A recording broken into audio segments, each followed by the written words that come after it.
Good evening, welcome to the Ivan Claw Show. I'm Brian Powell, this is Ashley Arnold. She just won Leadville 2013. Ashley? Yes, that's my name. Did you think that was gonna happen? No, I was like, I entertained it because I was like, if I have a good day, I knew I could have I knew what I had, I did the thing that you're supposed to do. I have your ABC goal, which was like, I was really proud of myself for doing. What was the C goal? The C goal was just to finish and be really nice to my crew. B goal? So under 2030. Okay. And A goal? Was under 20. Okay. So you had a pretty good day. You had your B goal. Yeah. And I knew that going around Turquoise Lake at the end was going to be sort of a gamble as to what I was going to, because I knew depending on where my mind was, if I was like on the verge of tears or I was like, I can't do this, then I was going to be like slowing down a little bit. And I also sort of psyched myself out with all the rocks because I rolled my ankle back in December, and so I was just like, every time I'm on rocky terrain now, I'm terrified. Like I walked all the way down Hope Path. I jogged a little bit at the top, but I basically walked most of the way down outbound because it was just like terrifying to me. And then the downhill, I don't know, do people walk that? The downhill on the way, like the last 3.5 miles? You know that really rocky downhill? Oh, the little power line cut. Have you come out of the dam? Yeah. I don't think so. I think people... Yeah. Well, if your quads are blown, you do, but I don't think people just generally walk it cuts. I was like, oh my god, I'm gonna slip! You came down the little descent into Twin Lakes all right. I did, Yeah. You weren't fearful there. Maybe you have to people watching you. But that was, yes. I need the crowd. Psych yourself up. I need the energy. But that was like this. Yeah. This is long. Ashley Arnold. So, you were worried that some coming around Turquoise Lakes, you could psych yourself out, you could get into a crying fit. When was the first time you had a mental catastrophe during the race? Let's see. I actually was pretty solid mentally, I think. Except when I got to Twin Lakes outbound, I was like, I'm dropping. Except for that? Except for that. But it was more just like, I had this feeling, I was like, 100 miles is in my body, like I can't do this. And I think, and the day before I left to come here, I had coffee with Zeke, and he was like, there's never been, like, that's just something at some point you're gonna think, why am I doing this? I'm gonna quit. And so I sort of took that into account. But I was like, no, this is a bad situation. I really should quit. And the problem was that I kind of have had an upset stomach, and I couldn't really get in a lot of calories in the whole first 39 miles. And I was going faster, I think, than I realized, because I was feeling fine, but I wasn't drinking a lot and I wasn't eating. And so when I got to Twin Lakes, then I saw my crew, and they were all wearing cat shirts, and they were all like jumping up and down and like really excited. And I was like, oh shit. And so I just really focused on eating and felt pretty good on the hikes? Yeah, and I made a commitment that I was going to hike all the way up Hope and even walk the like flat sort of downhill on the way up Hope. And I did, and I passed people the whole way up. So I think my hiking pace never slowed going up power lines. Like if the whole race had just been a hike, like after power lines, if we just kept going up to the finish, I think I would have been happy. You would have been happier than having to run around Turquoise Lake. Yes.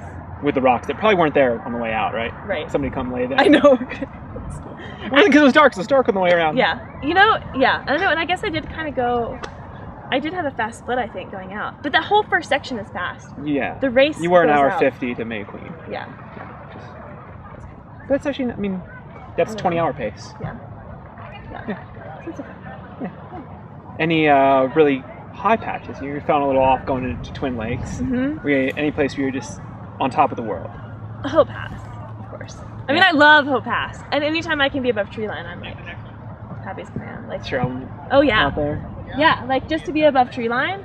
I don't know. I automatically feel better, which is like counter, not what you would think. It's a good skill. But it's just like the view, and I'm just like, it's just like, oh, at the top of Sugarloaf Pass in the morning on the way out. Yeah. God, the clouds and the sun, like it was incredible. The view, like there were these moments in the run where I was like, yeah, this is why I run. Like this is awesome. So that was cool. And it seemed like you drew a lot of energy from your crew and pace. Just seeing you coming out of outward bound the second time. You were just, or going in and out, and in the aid station, you were so. Yeah, my crew Psyched. was awesome. The first 2 aid stations, they were a little like not sure what to do. And I was like kind of grumpy, so that probably wasn't that good. And then afterwards, it was like this seamless thing. Everyone was awesome, everyone was excited, and it wasn't like I couldn't have asked for like a better crew. It was amazing. They were like, and my pacers were awesome. And Nice. You got any other plans for this year? I do, and I'm not sure what they are, even though I have them. They're somewhere in here. No, Explain. we're gonna need you to break that down. So I think I might run Europe. I don't know. I mean, I signed up a while ago, but so I might do that. Of course, part of me, I don't know. It's the next day. We shouldn't talk about race plans yet. You're still in a little shell shock. A little bit. Well, I'm just surprised. Like I didn't think that. I don't know. I'm still so surprised that I ran 100 miles. But oh, here's another high moment, Brian. Yes. When I was coming into Fish Hatchery on the way back in, and I was like, you were telling me what my lead was or something. Oh, yeah. And I was like, what? Like I don't understand. Like what's happening? And you're like, Ashley, you're winning Leadville, and I was like, oh, like I am? Yeah, I am. And I mean, I knew that, but it was like something that I've always wanted to do ever since I paced you. Yeah. Like, Leadville has just been this like. So, even though my time I don't think was like, but It wasn't as fast as you think you could run. yeah. So does that mean you We'll have come a? back, yeah, I'm sure. Yeah. You'll do Yeah. that. How can you? And it was a huge improvement from last time, and I felt like to get up power lines and not try to fall asleep, and it was like 3 hours earlier. I know. Yeah. So like all these improvements, and I think I had some splits on the way back that I think might have been faster than the way out. Really?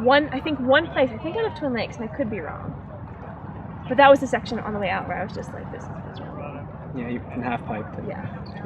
But Well, congratulations on a Thanks. great win, a Thank great you. run, and having such a good time out here. thank you.